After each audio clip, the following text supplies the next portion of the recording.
Hey friends, this is Joseph Maynor.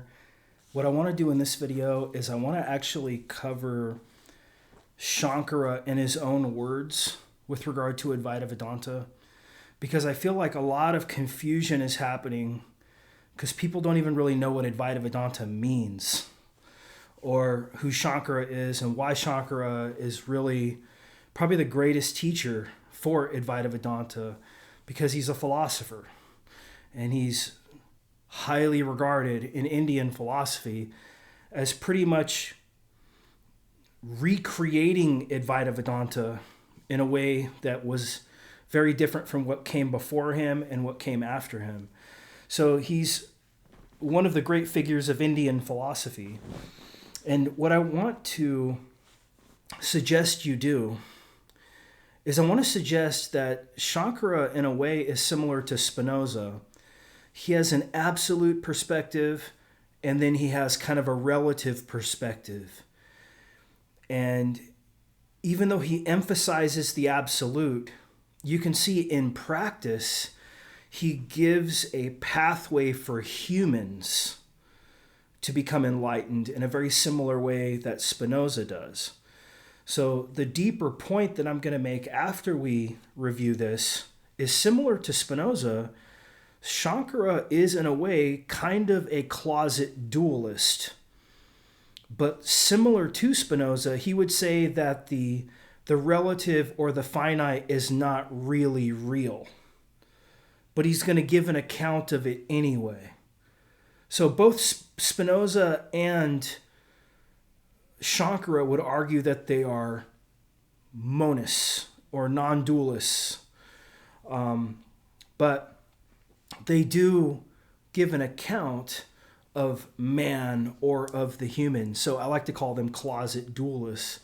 And that's why I don't think that truth with a capital T from a feminine perspective, like everything is one, similar to Spinoza, or everything is me, similar to Shankara, feminine truth with a capital T and masculine truth with a capital T, respectively, I don't think that either one of these has to be considered to be tier one on the spiral.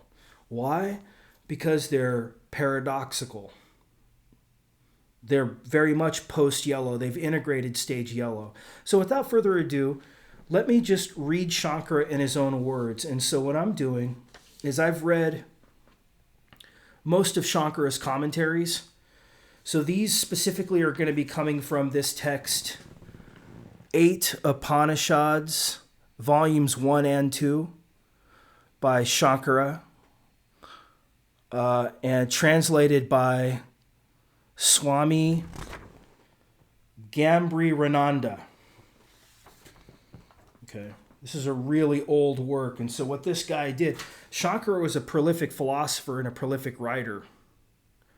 So this is like a translation. So what I'm going to do in this video is I'm going to read you guys Shankara, essentially. And I want you to keep in mind as I'm reading this, I want you to think about all of the ideas that you have regarding spiritual enlightenment and the teachers that you've been experiencing. And I also want you to look for how, even though Shankara wants to emphasize the absolute in all kinds of different ways, like there's no ethics, there's no practice. He's also giving those too. He's very much giving an ethic. You know, he's telling you what's good and what's bad, what's right and what's wrong. So he's having his cake and he's eating it too. Just like all these other non-dual teachers are, right? But Shankara would say that even though, you know, he was not reducing everything to the absolute, or else he wouldn't have written this. And so he very much has an idea that even though the human is an illusion, just like Spinoza would argue,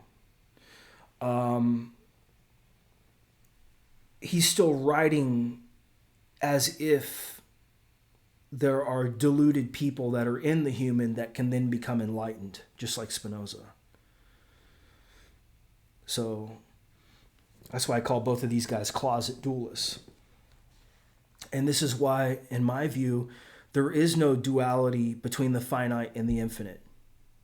These guys wouldn't look at it that way. They want to define non-duality as the whole, Spinoza would, and Shankara would define non-duality as the self. My argument is that actually there's no duality between the finite and the infinite, or the relative and the absolute. So I'm taking it like up a step from what they would argue. But that doesn't matter for this video. So this is going to be a longer video, probably like an hour. But what I want to do in this video is just read you guys Shankara. I want you guys to be exposed to Shankara. I feel like Shankara's Advaita Vedanta is a very good candidate or model theory for masculine truth with a capital T, just like I consider Spinoza to be a good model or archetype for feminine truth with a capital T. So hopefully you can kind of see why. And what I want you to focus on is how all of the many gets reduced to the one, but the many become an illusion for Shankara. Versus for Spinoza, all of the many are really the one, but the manys are just aspects of the one for Spinoza. So Spinoza would say something more along the lines that the parts are not really parts, they are the whole. Where Shankara would say that the parts are an illusion. Only the self exists. Only consciousness exists. So Spinoza was more like, okay, all of us are part of a greater whole, and what exists is the greater whole that contains but goes beyond all of us. Whereas Shankara would say something like, all that exists is Brahman, or God, or the self, or consciousness. The many, even the individual, are illusions. But both philosophers still talk to you as if you are a human, right? Because they're interested in people becoming enlightened, enlightening people. So they're assuming that there are people for the sake of teaching. Otherwise, it wouldn't make sense to teach. So, without further ado, let me just start reading here. So, thus the statement that Brahman is different from the known and the unknown, having amounted to Brahman being denied as an object to be acquired or rejected, the desire of the disciple to know Brahman objectively comes to an end. For Brahman is non-different from the self. Now, when I talk about the self, I'm talking about the self with a capital S. You can think of the self as Brahman, God, consciousness with a capital C. Just to give you guys a heads up here. Because when I say the self doesn't mean your ego. Nothing other than one's own self can possibly be different from the known and the unknown. So you do obtain a self, but it's a self with a capital S. And the self is you with a capital Y. Just giving you guys a little bit of background, because otherwise this is very difficult. This is very philosophical. All right. Know the self alone to be the unconditioned Brahman, after eradicating all such things as speech, because of which adjuncts there occur such empirical expressions, with regard to the transcendental, unconditioned, unsurpassing, and equipoised Brahman, as if it is the speech of speech, the eye of the eye, the ear of the ear, the mind of the mind, the agent, the enjoyer, the controller, the knower, the governor. desire, deliberation, doubt, faith, want of faith, steadiness, unsteadiness, shame, intelligence, and fear, all these are but the mind. Now, he wants to make a big distinction between the mind and the body and the self. Just to give you guys a background here. All right, so the self with capital S, he's not going to want to associate with the mind or the body. Okay, keeping on. Since the self indeed constitutes the essence of everything, therefore the mind cannot act with regard to its own self. The mind can think only when it is illumined by the light of consciousness within.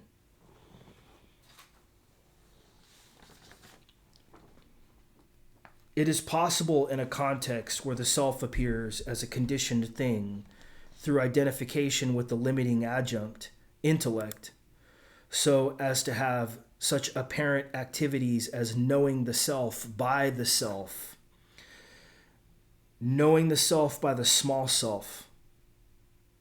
So the self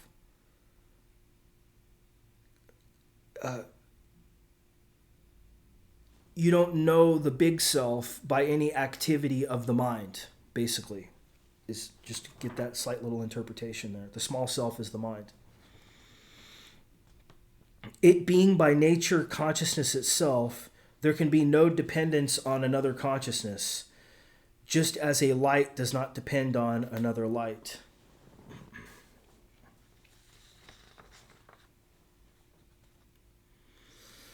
So the knowledge of Brahman repels dependence on any attributive constituent or any relation with any helpful accessory. And because the knowledge of Brahman and its result, freedom, are concerned only with the self, which is unassociated with any object, he who wants emancipation should ever give up all works together with their instruments, because it is known only by the man of renunciation. Therefore, knowledge cannot reasonably have work either as an accessory or as a complement. I'll give you guys a little bit of a hint here. An adjunct just means a quality. So the self has no qualities of the mind. So when you hear that word adjunct of the mind, that's that. Hence, for the elimination of the natural ignorance, which is the seed of mundane existence, which consists in superimposing activity, agentship, and enjoyment on the self, and which has for its contents those objects of prohibition and injunction, the subject matter of the scriptures, it is necessary to speak of the knowledge of the unity of the self and Brahman, which knowledge is opposed to this ignorance, is devoid of any tinge of superimposition on the self, of activity, agentship, and enjoyment, and has for its object absolute emancipation. The self, which is distinct from the body, senses, mind, and intellect. Right? So the self is distinct from the body, the senses, the mind, and the intellect. I would even argue the emotions too. I know there's a lot of emotional idealist neo-Advaitins out there. I understand Shankara to say that the self would be similarly distinct from the emotions, although people might disagree with that interpretation. This enlightened man, however, does not see anything, does not hear anything, does not cognize anything apart from the self. Therefore, he does not go beyond anything in his talk. Moreover, he becomes the self alone and in nothing else. The fact of realizing him with a capital H is figuratively spoken of as attaining him with a capital H. His being higher than the senses, the mind, and the intellect. So all of the modifications of the intellect, that sounds like Spinoza, right? All the modes, the modifications of the intellect are not the self. Just as water in a mirage, the snake on a rope, and dirt in the sky are eliminated through the perception of the real nature of the mirage, rope, and the sky, similarly, by dissolving in the self through the knowledge of the true nature of one's own self, all that is projected by unreal ignorance that is characterized by action, instrument, and result, and that is but constituted by the three: name, form, and action. One becomes established in the self and peaceful in mind, and he has his goal achieved.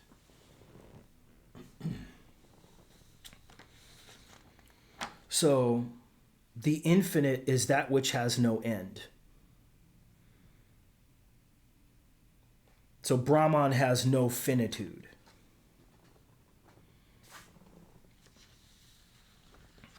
So the true state of the indwelling self, or sure thing, the immortality of the gods and others is unstable, whereas this immortality consisting in continuing in the true state of the indwelling self is stable and supported by the text.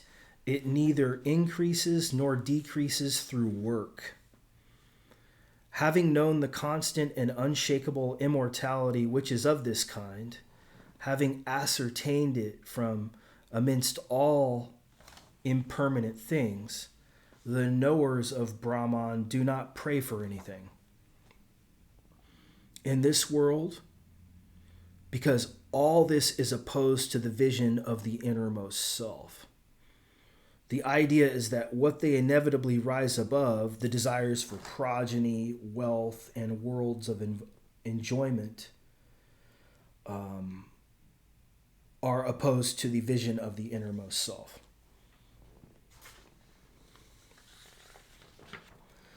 Just as the normal state of a man afflicted by disease consists in him getting cured of the disease, similarly, the normalcy of the self, stricken with identification with misery, is regained through the cessation of the phenomenal universe of duality. The end in view is the realization of non-duality. Since the phenomenal world of duality is a creation of ignorance, it can be eradicated through knowledge, and hence this is begun to reveal the knowledge of Brahma.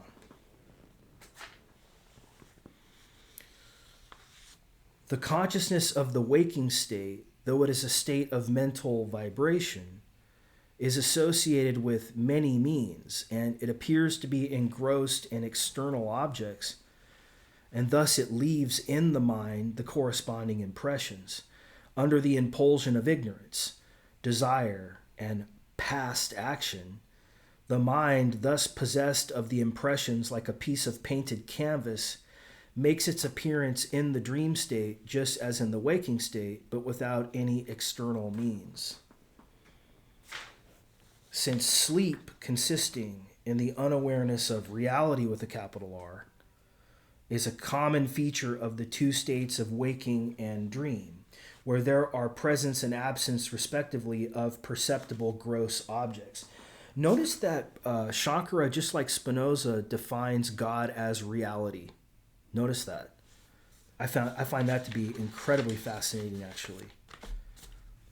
That both of the truth stages define truth as reality, but with a capital R.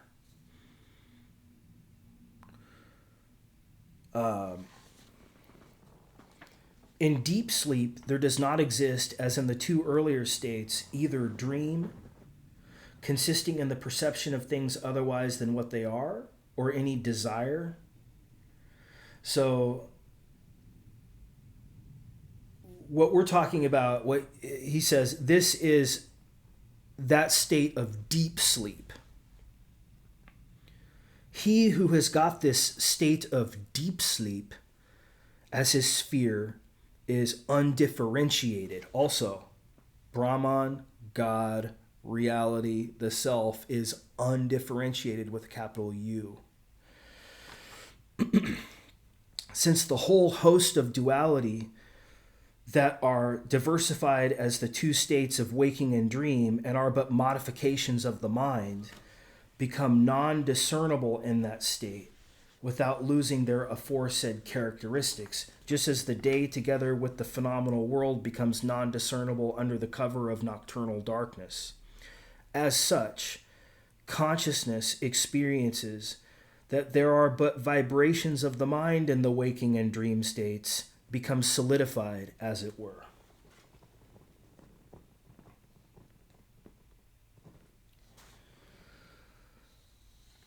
Self that itself is homogeneous and consists of unalloyed consciousness.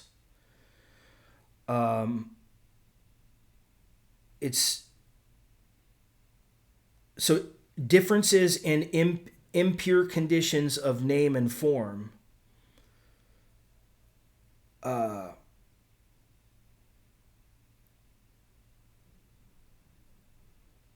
okay, let me read this again. This is actually really interesting. Self is homogeneous and consists of unalloyed consciousness, diverse through the differences in the impure conditions of name and form.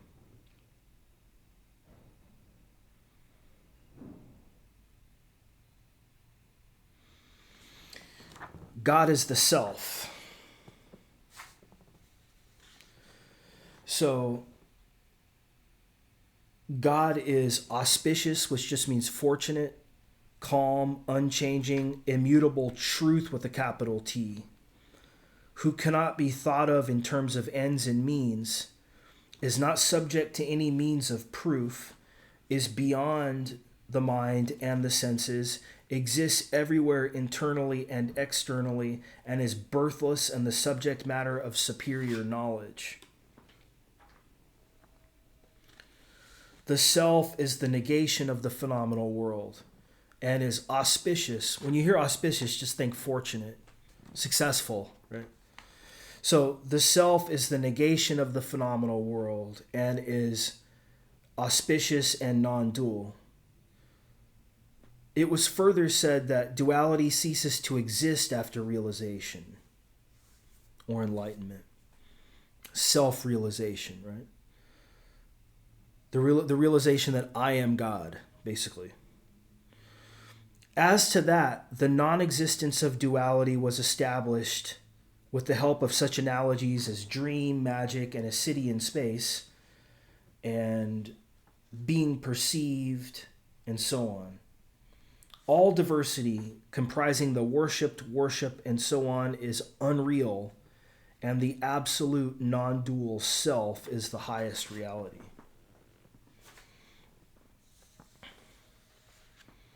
A relation between the real and the unreal does not lend itself to verbal representation, since the relation itself is unsubstantial. So you can see here, God is substance, just like Spinoza, and anything unsubstantial would not be God, would not be true, would not be Brahman, would not be the self, would not be the undifferentiated, would not be the absolute. So a relation between the real and the unreal does not lend itself to verbal representation, since the relation itself is unsubstantial. Unlike a cow, for instance, the self in its own reality is not an object of any other means of knowledge. For the self is free from all adventitious attributes of the mind, qualities. We can think of that. Nor like a cow, etc., does it with a capital I. So, nor like a cow, etc., does it belong to any class, because by virtue of its being one without a second, it is free from generic and specific attributes. Nor is it possessed of activity like a cook, for instance, since it is devoid of all action. Nor is it possessed of qualities like blueness, etc. It being free from qualities, therefore it baffles all verbal description.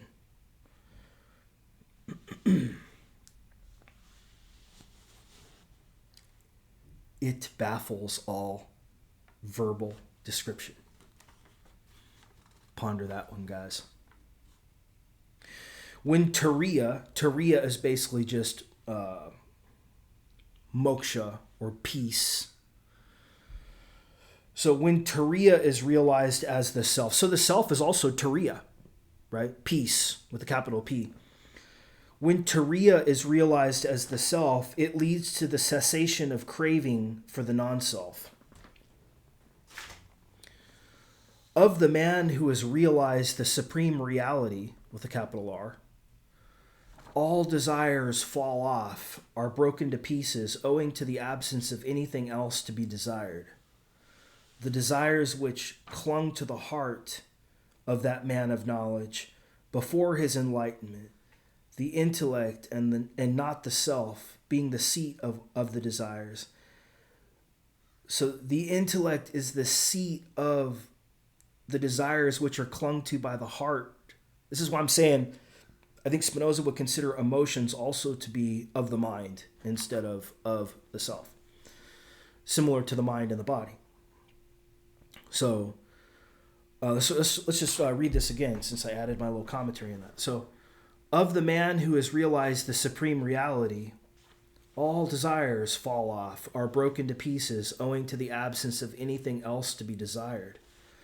The desires which clung to the heart of that man of knowledge before his enlightenment, the intellect and the not self, being the seat of the desires, which fact is also supported by another Vedic text that desire, thought, doubt, etc., all these are but the mind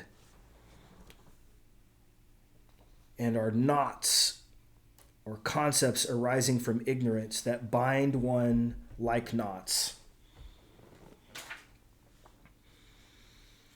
The absolute consciousness as drawn out from the body is pure and immortal and is Brahman.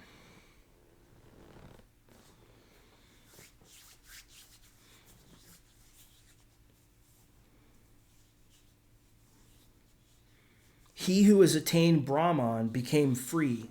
How? By having already become free from virtue and vice, and free from desire and ignorance, through the acquisition of knowledge with a capital K, which we might call jnana, or higher knowledge.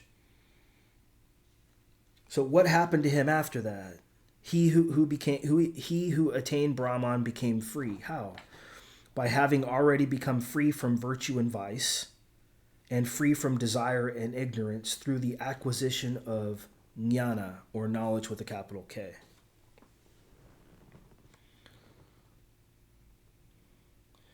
And in addition, having become free from virtue and vice, free from desire and ignorance,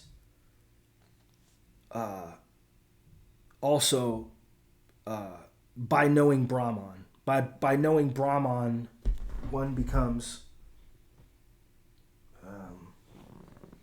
free from those things. It is reasonable to say that both the so-called true and false are unreal. They are equally imagined either by the internal or external consciousness. The so-called true and false are unreal, for they are equally imagined either by the internal or external consciousness.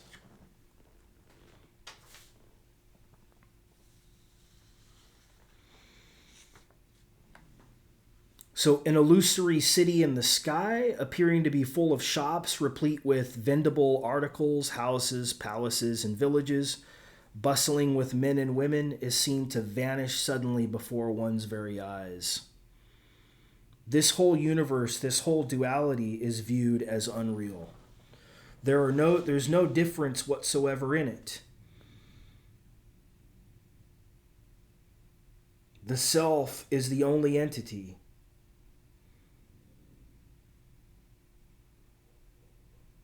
It is from a second entity that fear comes, but there's no second thing.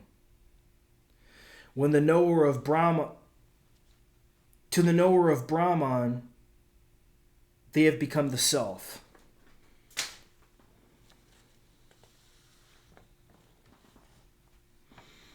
So this universe is unreal, like a chink on the ground that a rope appears to be in darkness, or is always unstable like a bubble on rainwater, devoid of bliss and ceasing to exist after dissolution.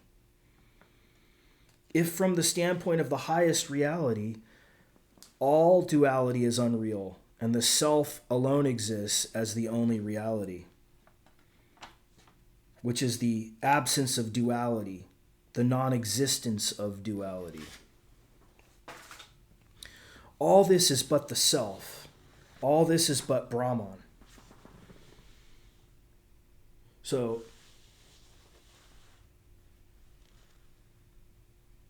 the non-dual cannot have birth or death.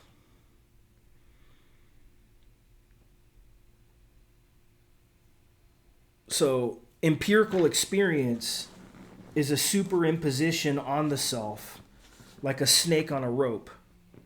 For such a mental illusion as the fancying of a rope for a snake does not either originate from or merge in the rope. In other words, what he's arguing is that Maya is like an illusion that's being superimposed or projected upon the self. Just like you might see a snake and a rope or a mirage on the road.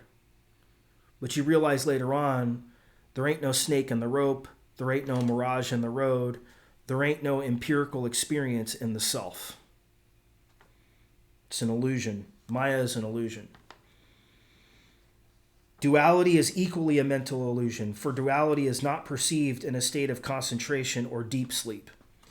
So Shankara likes to talk about deep sleep, where there's no dreaming, as sort of analogous or pointing to the self. The self has no attributes, but it exists. It's the underlying existence for everything else that occurs within consciousness. Duality does not exist. Okay, friends, I'm going to take a break. We're about halfway through the video. I'll come back and then we'll read the second half of this. Hopefully you're enjoying this. I'm trying not to provide too much commentary, but I think the little commentary that I do provide, since I've read all this stuff and I've studied this for years, hopefully it helps you guys understand Shankara a little bit deeper. And you can see how he's giving a lot of really heavy absolute answers, but he's also, you're going to see there's going to be an ethic in here too. So he's very similar to Spinoza. If you only read the Ethics of Spinoza, if you only read book 1 and you don't read the other part of it, you're going to miss that. So I think a lot of teachers make the mistake of reducing everything to the absolute, but you have to experience Shankara's ethic too, and realize he's a full philosopher in the full sense of the term in Indian philosophy.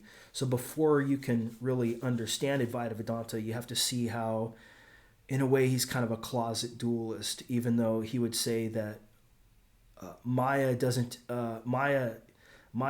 exist with a capital E. It's an illusion. In order for people to wake up, they first have to acknowledge the illusion, and then they can become self-realized, which is attaining jnana, or higher knowledge with a capital K. Spinoza would say the same thing. So this is why I call these the divine truth stages. Feminine perspective in Spinoza, and Shankara, it's more in a masculine direction. Okay, friends, just give me 1 second. We'll come right back. We'll do the second half. Okay, friends, welcome back. So what I want to do now is I want to just point out a few things. Notice that you never hear Shankara talking about the self as the mind. Notice how you never see Shankara talking about the self as emotions of any kind. Notice that you never see Shankara talking about the self as solipsism. Right? Solipsism would be, in a way, a creation by the mind that is superimposed upon the self.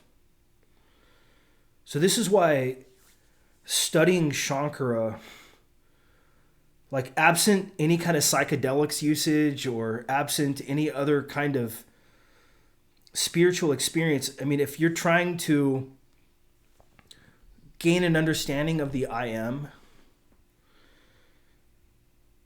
studying Shankara is actually probably, I mean, even for people who've done psychedelics, that's why I'm doing this video. Because I've done psychedelics too. I've done 5-MeO DMT. I've done dozens and dozens and dozens of trips. Okay? But going back to the roots and of the great teachers, it's like the difference between listening to Britney Spears and Mozart. I mean, I don't like Britney Spears, but maybe I like some pop tune or something like that. But that's not like listening to, some really sophisticated work of art from an artist that has never goes away, like, Miles Davis or something like that. That's what we're dealing with Shankara. Like a constant space that will never change. Like you could never take away the space for certain artists or certain creators. I would argue that Shankara fits into that. So to go back and to review his artworks, if you're going to be in this area of artistic creation, I think it would behoove everybody. And so that's basically why I'm reviewing this with you, because, this is as close as you're going to get to his own voice.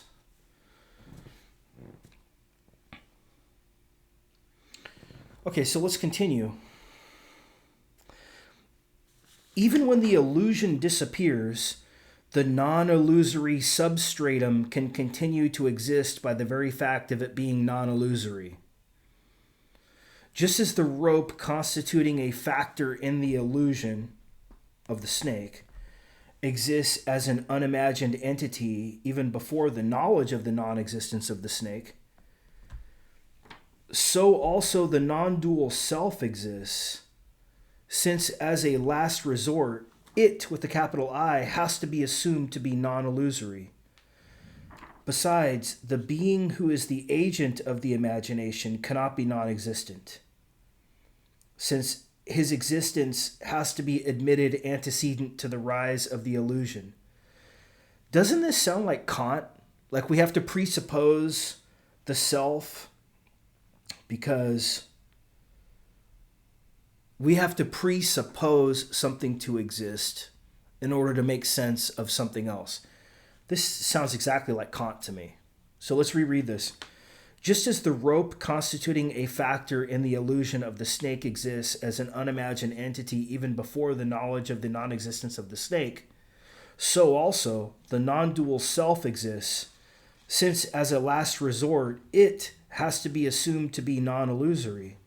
Besides, the being who is the agent of the imagination cannot be non-existent, since his existence has to be admitted antecedent to the rise of the illusion, or it has to be presupposed, as Kant would say. Duality is superimposed on the self through ignorance, just as a snake is on a rope. Nothing can be perceived by anybody unless the mind is active, nor can the self have any movement. And things perceivable to the unsteady mind alone cannot be imagined to exist in reality or subsist in reality. Therefore, though the self is ever of the same nature, it alone is imagined to be such unreal things, and again as existing in its own nature of non-duality and absolute reality. It is supposed to be the substratum of everything, just as a rope is of the snake. So it's presupposed. I like the word presuppose. It is supposed or presupposed to be the substratum or substance of everything, just as a rope is of the snake. And those perceived entities, too, are imagined on the self superimposed on the self. But the self alone is non-dual and absolute reality. For no illusion can be perceived that is without a substratum. You have to presuppose a substratum for an illusion to even make sense, in other words. Thus, since non-duality is the substratum of all illusion, and since this non-duality is ever unchanging in its own nature, non-duality, it's auspicious or fortunate or successful in the sense that even in the state of illusion,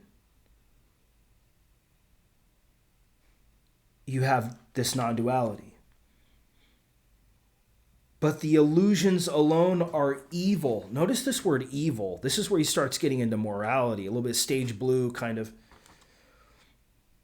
But the illusions alone are evil, for they generate fear, like that from the snake seen on a rope, for instance. Non-duality is free from fear. Hence, that alone is favorable. Now, this is the best evidence, actually, that Shankara would propose a kind of emotional idealism, because he seems to be saying that illusions are evil because they generate fear, which seems to show that he would support, from a practical perspective, that one should not, right? Evil is like calling somebody a demon, right? I mean, that's... But then he wants to say, too, that right and wrong don't exist from an absolute perspective. So he's playing both sides of the field. You'll see this happening, too, with non-dual teachers. So he has a very kind of stage blue ethic, actually. Kind of funny to me, because they don't really, they're not consistent with each other. But Spinoza does the same thing, where he gives a practical kind of self-help perspective, but then also arguing that really only the whole exists, which is the one among, everything that exists is one. Right? Everything is one. Whereas Shankara wants to say that I am everything. See the difference? Everything is one is very feminine. We're all one big giant family, and the family itself is what exists, not all the individual parts.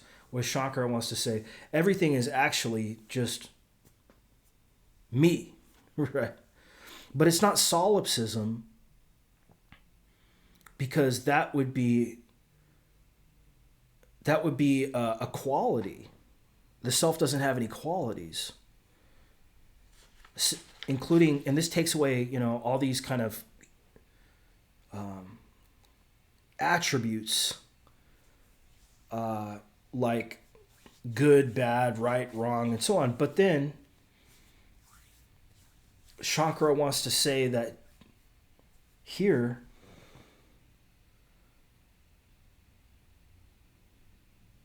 the illusions alone are evil. The illusions are evil. Notice how he's not saying people are evil. He's saying the illusions are evil. For they generate fear. But fear into who? Non-duality is free from fear. The self with a capital S is free from fear. But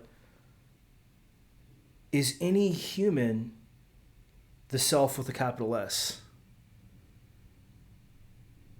Right. See, he doesn't really, I don't think he gives a good answer for that. Okay, continuing. Why again is non-duality favorable? So unfavorableness is to be found where there is diversity, or in other words, where there is difference of one thing from another.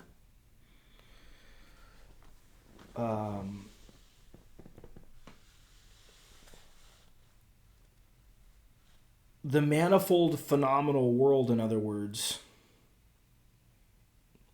when ascertained from the standpoint of the self, which is non-dual and absolute reality, does not continue to be multiple or different in substance.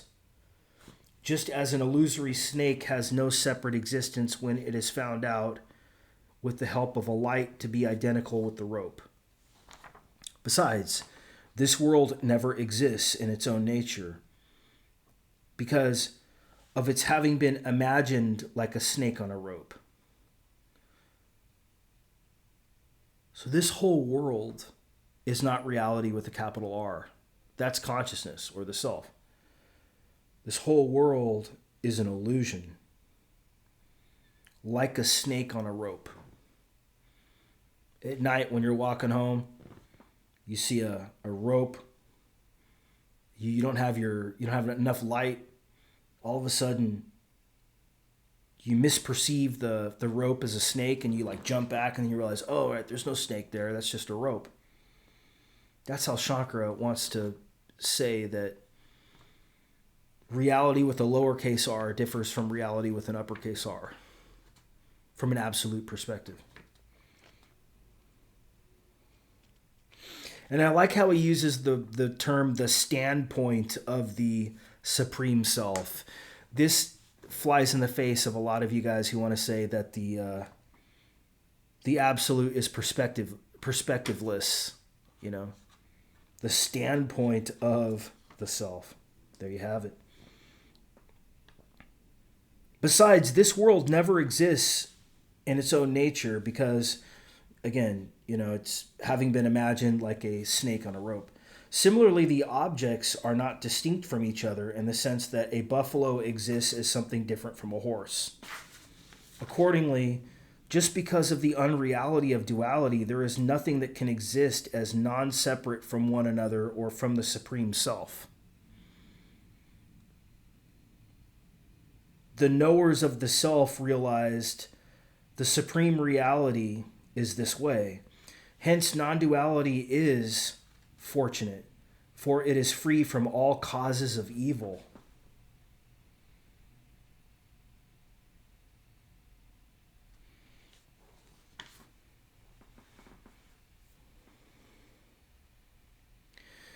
So for contemplative people or discriminating people who have removed attachments to fear, envy, anger, and all other faults by the enlightened souls, those who are ever devoted to the Vedas, it is realized this self, which is devoid of all imaginations, and which is in the vast expanse of the phenomenal world,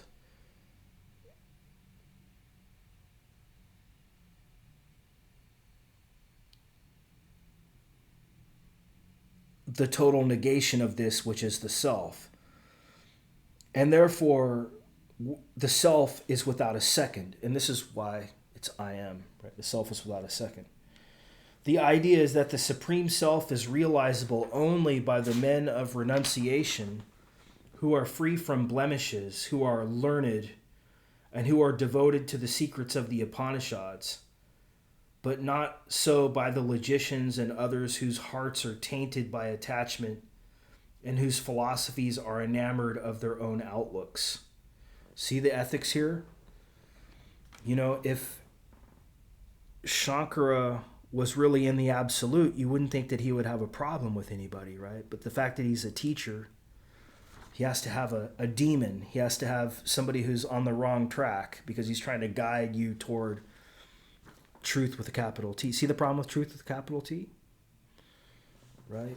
You can't get away from this idea of blocking love, because there's got to be somebody who's tainted, who's unlearned, who's blemished, there's got to be a demon, there's got to be a devil, right? There's got to be somebody who's on the wrong track, which blocks love. This is why truth is important on the path, but it's really doesn't.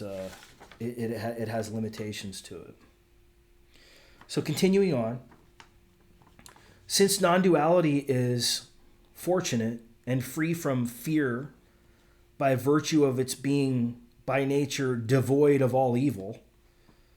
Therefore, having known it, one should fix one's memory on non-duality. One should fix one's memories on non-duality. One should resort to one's memory for the realization of non-duality. One who, right?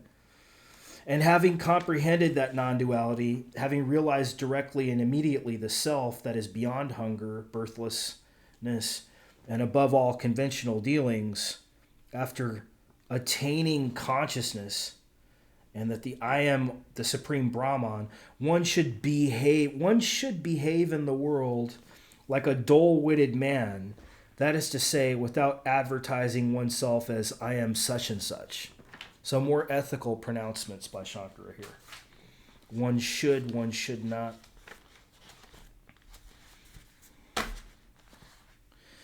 The external entities such as the earth and the personal entities such as the body are unreal, like the snake imagined on a rope, or like dream, magic, etc. In accordance with the Vedic text, all modifications exist only in name, having speech for its support. And the self is that which exists within and without, that is birthless, without cause and effect, without any inside or outside, full, all-pervasive like space, subtle, motionless, attributeless, partless, and actionless, as is indicated in the Vedic text. That is truth, that is the self, that thou art.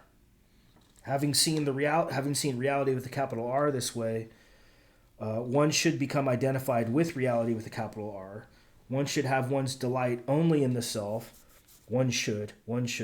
And not in anything external, like one lacking in realization, who accepts the mind as the self. All you guys out there that think the mind is the self. And thinks the self to be changing in accordance with the changes of the mind. Or at times accepts the body to be the self and thinks, I am now alienated from reality. That is the self.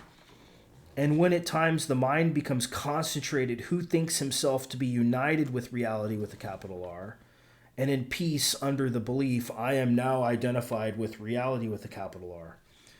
The knower of the self should not be like that, because the nature of the self is ever the same, and because it is impossible for anything to change its nature. And one should be forever unwavering from reality with a capital R, under the conviction I am Brahman. That is to say, he should ever have the consciousness of reality that is the self, in accordance with some texts. The enlightened man views equally a dog or an outcast. He sees the Supreme Lord existing equally in all beings. How many of you guys live up to that standard, right? The aggregates of bodies that are analogous to jars are like the bodies seen in a dream and like those conjured up by a magician, produced by Maya or ignorance of the self. They do not exist in reality. They are created by ignorance alone.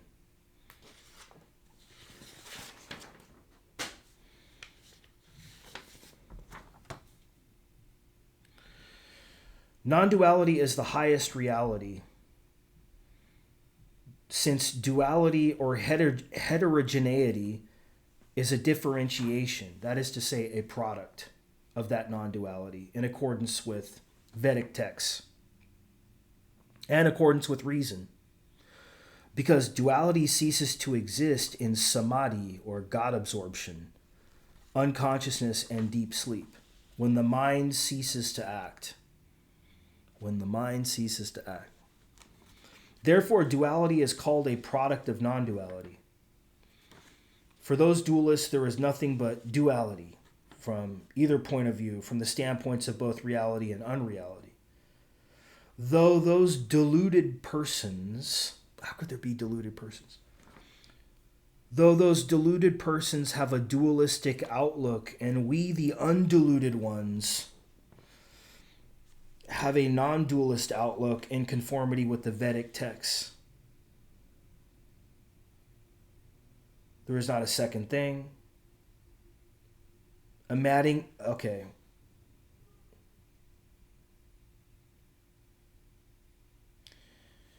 The knower of Brahman is the very self of the dualists. Hence, because of this reason, this outlook of ours does not clash with theirs. When it is asserted that duality is derived from non duality, someone may entertain the doubt that on that ground, duality too is real in the highest sense. So he's kind of saying, like, you're wrong, but he's having his cake and he's eating it too, okay? I just got to tell you, this is why I say I think he might be a closet dualist. When it is ascertained that duality is derived from non-duality, someone may entertain the doubt that on that ground, duality too is real in the highest sense. I love this, actually. That's right. This is why I always say, truth with a capital T also includes the relative and the finite. He doesn't want to come out and say this, but it's interesting that he says this, which I love. I really love that. Even though he thinks that, like, the human is derived from the absolute.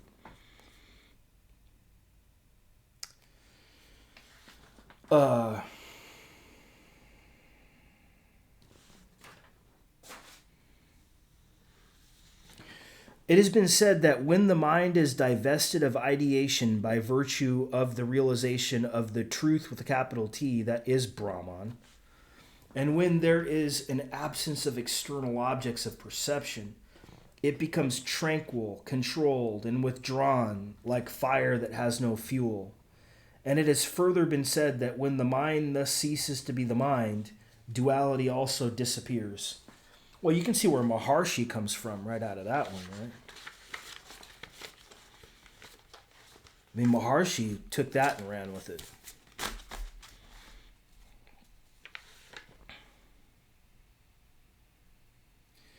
So what you don't want is where the mind assumes such characteristics that it becomes Brahman. Or in other words, the mind then becomes identified with Brahman.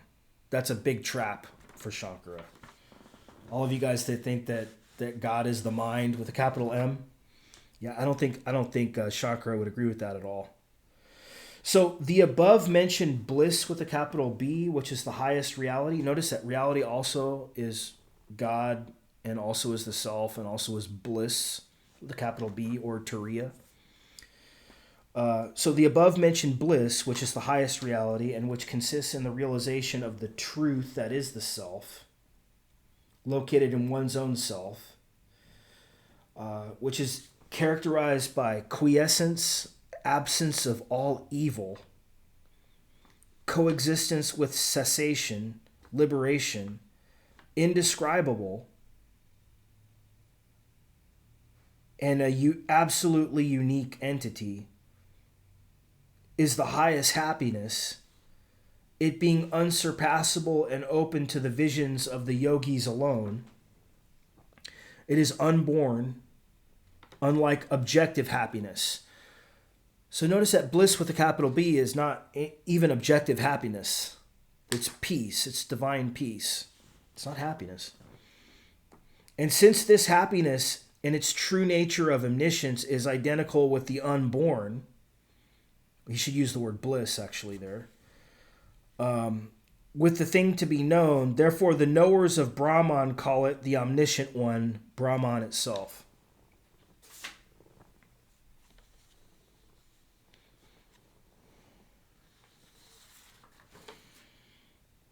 So extreme happiness would be bliss, but it's not objective happiness. In other words, it's not human happiness. It's a peace that doesn't depend on space and time. Call it peace with a capital P. It's a peace of knowing the truth of the self, or self-realization, and realizing that at the deepest level, the human is an illusion. And that gives you, although you're watching the movie, right, you can realize that I'm a spectator watching the movie. I'm not in the movie itself.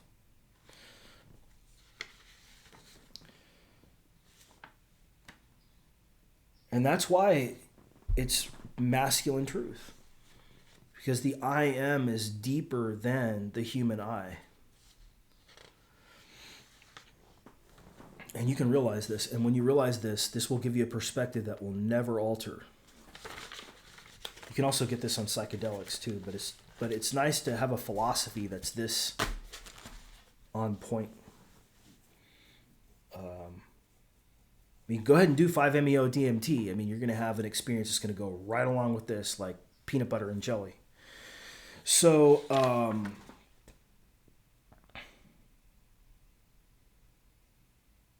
because bliss is forever unchanging.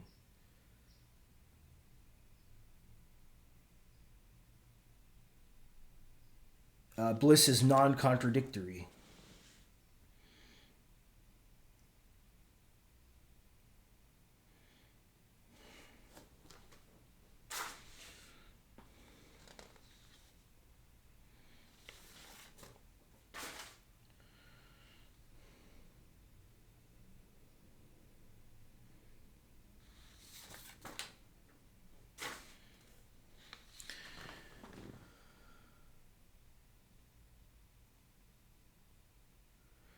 There is no external object. Therefore, consciousness does not come into contact with objects. Anything acting externally as a support. Consciousness doesn't come into contact with any object or anything acting externally, nor does it come into contact with any appearance of an object, for it is as much a form of consciousness as a dream. In accordance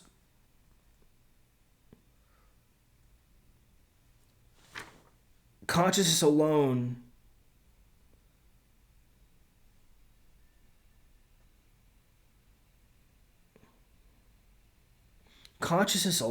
appears as objects.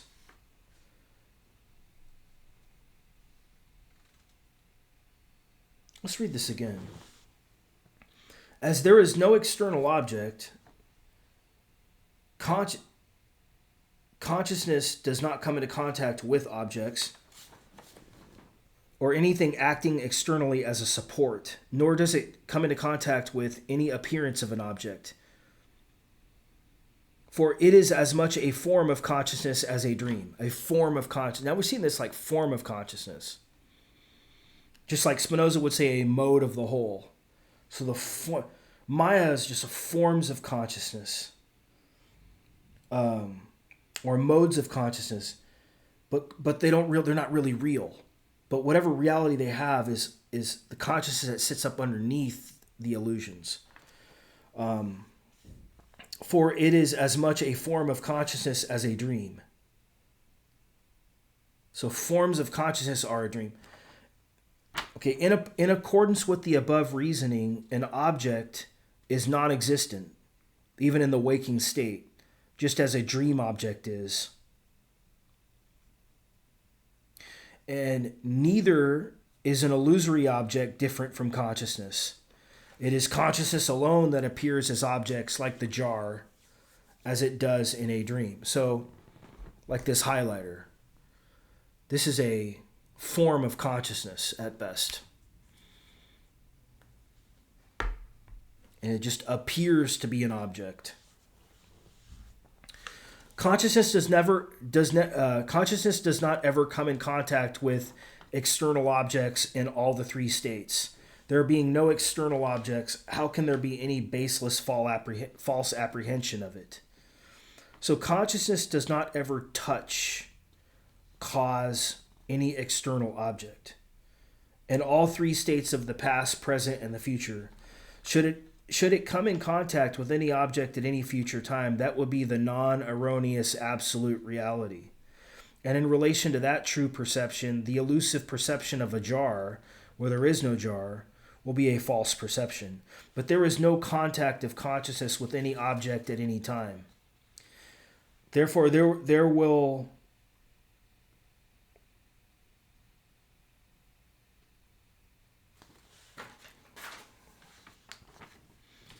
So, The things perceived by consciousness have no birth. This is interesting. The things perceived by consciousness.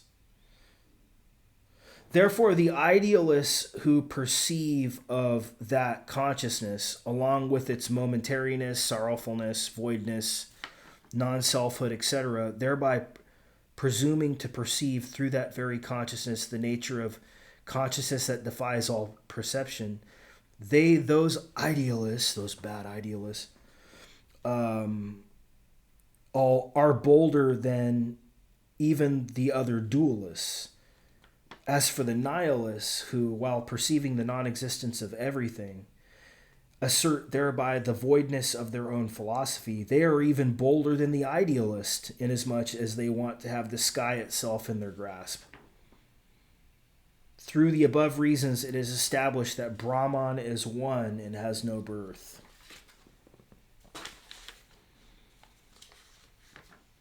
As the body seen in a dream is unreal, so all things seen through the mind, even in the waking state, are unreal, for they are all equally perceived through consciousness. The significance of the topic under discussion is that the waking state also is unreal, since it is similar to the dream state. So what you want is dreamless sleep, which is similar to consciousness with a capital C. Since dream is experienced, for all you people that focus on direct experience too, you can see how this is going to be a problem. Everything experienced is Maya, so how are you basing anything on direct experience, guys? Okay, since dream is experienced, like the waking state, it's characterized by the subject-object relationship. Therefore, dream is held as having that waking state as its source. That is to say, dream is a product of the waking state. Since dream has that waking state as its cause, the waking state so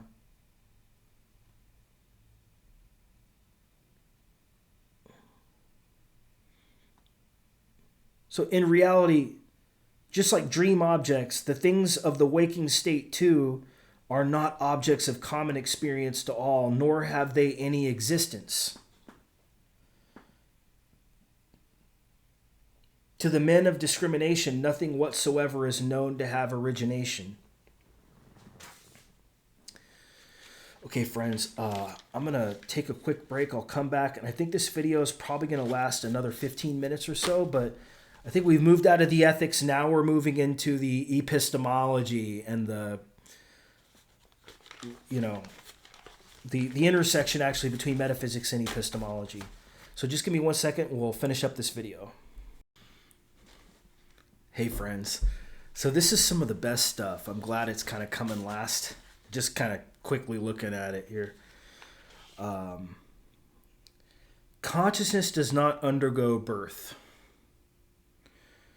Those who, after renouncing all cravings for external things, know thus indeed that consciousness is free from birth.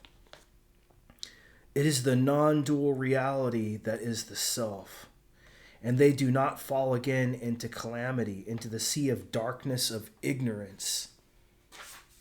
So Shankara is a yogi of truth. He thinks that there are people who have truth, and then there are people who don't have truth, but then also, paradoxically, there are no people. Consciousness has this one distinction, that it, with the capital I, is ever unmoving. The absence of any logical connection of cause and effect between the appearances and consciousness, because they are of the nature of non-existence. So the ideas of creation in the self that appear even though there are no creation must be false. So there's no creation. The self is not a creator. That would be an adjunct or an attribute on the self. It has been established that the reality with a capital R, that is the self, is one and unborn.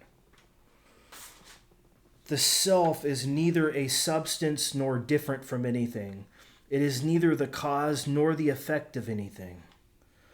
Consciousness is the very essence of the self that is identical with consciousness. All entities are the mere appearances of that which is essentially consciousness. Maya is magic. Maya does not exist.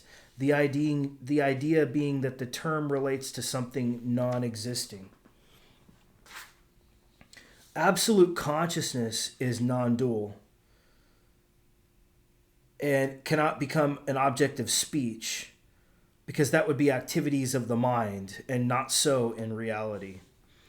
Duality describable by words does not exist. Duality ceases to exist after self-realization. Self is said to be unborn. From the standpoint of the highest reality, it is not even unborn. Because born or unborn would be qualities or adjuncts on the self. So notice this, guys. This is the not even. This is where Shankara he's kind of like burning his own philosophy. Like a Zen master almost. Like, I'm going to give you a ladder and then I'm going to burn it down. Listen to this. The self is said to be unborn, but from the standpoint of the highest reality with the capital R, it is not even unborn.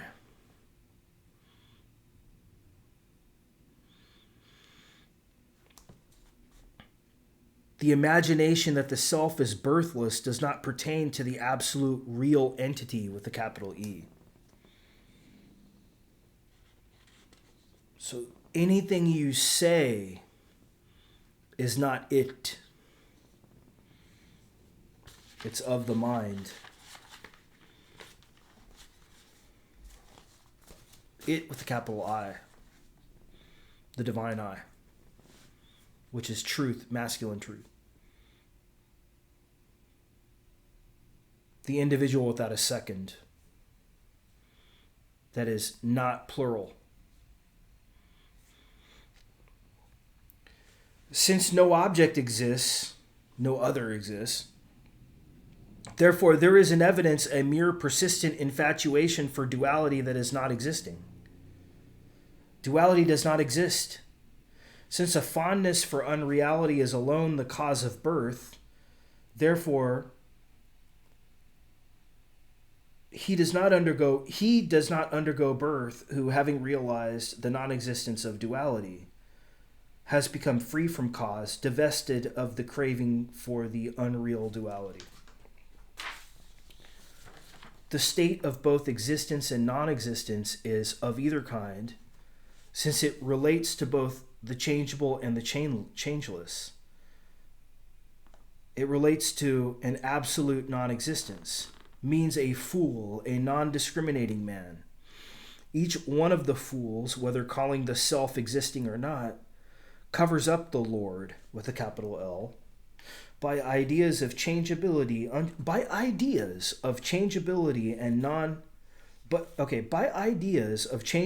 unchangeability, both changeability and unchangeability, and non-existence, which all belong to the four alternatives. So in other words, the self ain't what your mind is talking about.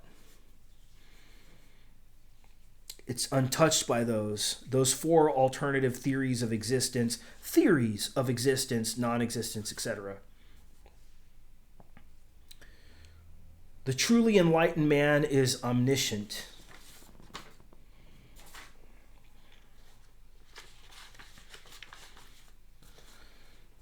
Like the reality of the self that is but Brahman, they are unchanging, immutable, partless, eternal, non-dual, unattached, invisible, unthinkable, beyond hunger, etc. The nature of the supreme reality is free from the differences of knowledge, the known and the knower, and is without a second. Pardon my coughing, throat's a little dry. Oh, I got some iced tea right here. Oh, good. I didn't even realize that.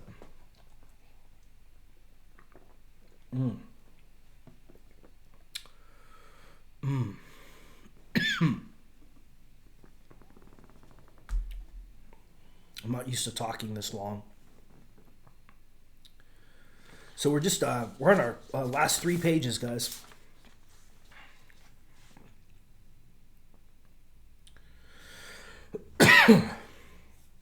So, that Brahman, which though birthless appears to be born through its inscrutable power, which though ever quiescent appears to be in motion, which though one appears to be multiple to those whose vision has become perverted by the perception of diverse attributes of objects, and which destroys the fear of those who take shelter in it. Wow, perverted. These perverted people who don't get it. So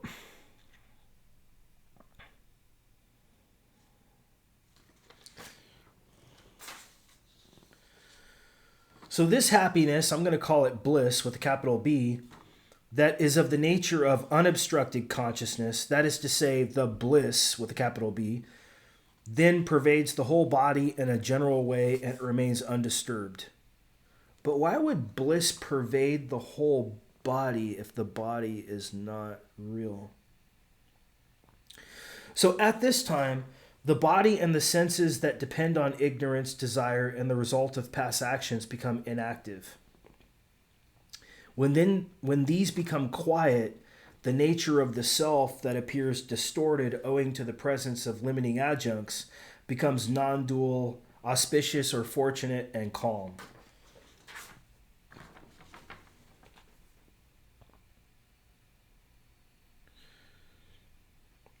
He who attains the supreme immutable self,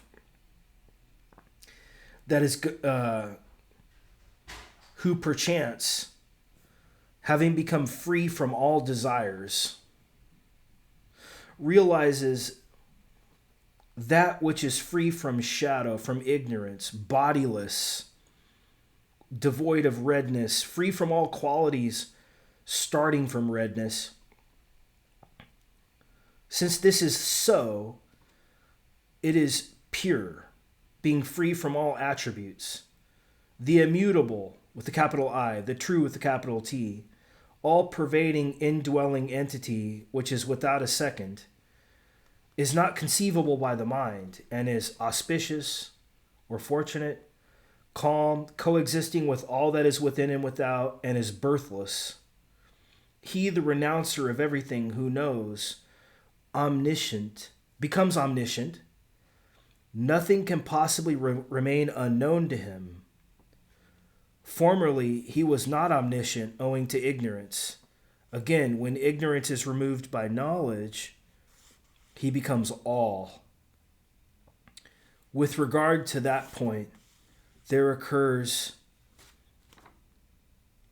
enlightenment. Okay, friends? So you see here, there's some, you got to approach this stuff in a way like a philosopher, even though it is spirituality. If you don't approach it like a philosopher, you don't see that this ultimately is a creation. Truth is a creation, right? At a deeper level. I know some of you are going to be stuck at the truth stages for now. I think it's important to integrate these stages and to go back to them. But when you realize at a deeper level that even truth is a creation, although it's required for other things. Like without a sense of truth, you don't have any grounding, right? So, but it's quite unsettling to see that that really ultimately all of this is creation, and you can then see it that way, right? And but also understanding the fact that you're going to need to have some kind of a spiritual truth. You're going to need to go through these and have this integrated as part of your path. Okay, friends, hopefully this was a good video. It was good to hear Shankara in his own words. And I'll talk to you soon. This is going to be my video for this week, for this weekend. And I look forward to next week's video. But what's really great about this is now we have a foundation of Shankara in his own words. So thank you. I'll talk to you soon. Take care.